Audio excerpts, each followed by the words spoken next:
자, 시청자 여러분 반갑습니다. 저는 한반도 평화와 번영 그리고 통일의 꿈을 꾸는 청년 조경일입니다. 제가 왜 민주당을 지지하고 이재명 후보를 위해 이 자리에 섰는지 좀 말씀드리고 싶습니다. 저는 민주당의 대북정책과 통일정책 그리고 평화정책을 지지하기 때문입니다. 한반도에서 평화와 번영을 통한 통일의 그날을 기다립니다. 이재명 후보의 통일외교 안보정책 그리고 국익 중심의 실용외교를 지지합니다. 이것이 지금 당장 먹고 사는 문제랑 무슨 상관이 있느냐? 라는 질문이 들 수도 있습니다. 피부에 와닿지도 않을 수도 있습니다. 하지만 분단을 해소하는 것이 민생을 바꾸는 정치만큼이나 중요하고 우리 삶을 바꾸는 가장 근본적인 문제라고 생각합니다. 저는 함경북도 경훈군 아오지에서 온 청년입니다. 북향민 청년인데요. 이 북향민이라는 표현은 탈북민을 조금 다르게 부드럽게 지칭하는 새로운 표현입니다. 솔직한 제 이야기를 하고 싶습니다. 저는 어릴 적 배가 고파서 공부를 못했습니다. 12살에 살기 위해 탈출을 했고요. 14살에 중국 공안에 붙잡혀 북송됐습니다. 그리고 다시 16살에 탈출해서 한국 사회에 잘 정착했습니다. 제 소원이었던 공부를 늦게 시작했습니다. 일반 또래 남한 친구들보다 10년은 늦게 시작했습니다. 검정고시 학원을 다니며 초중고 학교를 다 졸업했습니다.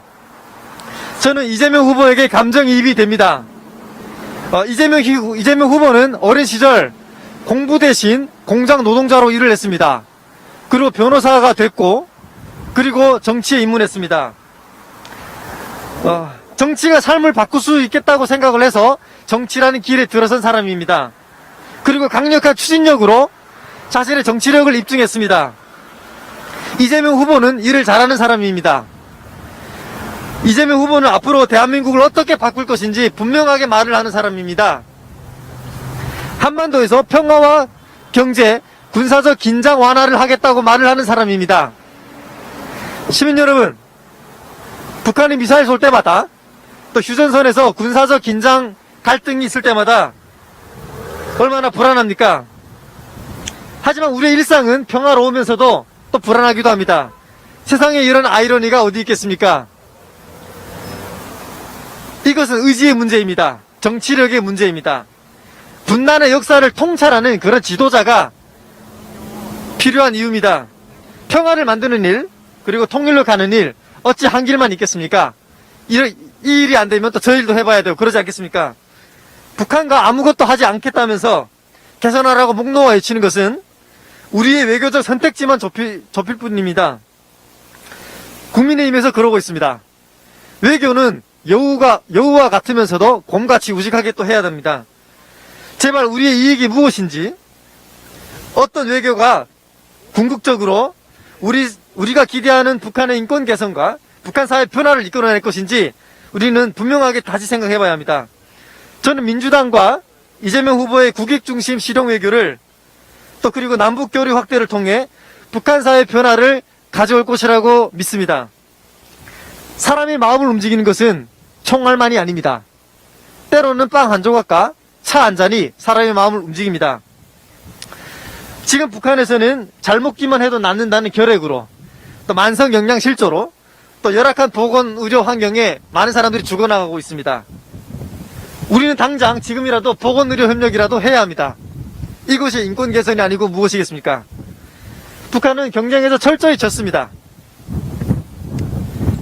도발에는 우리는 단호히 대응하되 끊임없이 평화를 외쳐야 합니다. 김대중 대통령은 최초의 남북 정상회담을 만들었고 남북 경제협력 교류의 시작인 개성공단을 열었습니다. 그리고 금강산 관광이 시작되었습니다. 북한이 도발했던 연평해전에서는 북한을 단호히 완벽히 응징했습니다. 그리고 사과도 받아냈습니다.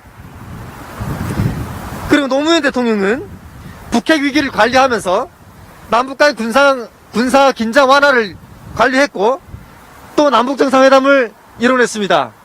물론 북한의 도발이 한 번도 없었습니다. 문재인 대통령은 남북 정상회담을 3번이나 했고 역사적인 북미 정상회담을 2번이나 이끌어냈습니다. 그리고 9.19 군사 합의로 휴전선에서 비무장지대에서 군사적 긴장 완화를 이뤄냈습니다. 물론 북한의 도발이 한 번도 없었습니다. 평화를 만드는 일, 북한의 도발에 단호히 대응하는 일, 그리고 북한의 사과를 받아내는 일, 이 모든 것이 민주당 정부에서 있었습니다. 보수 정부는 어떻습니까? 남북정상회담을 단 한 번도 못했습니다.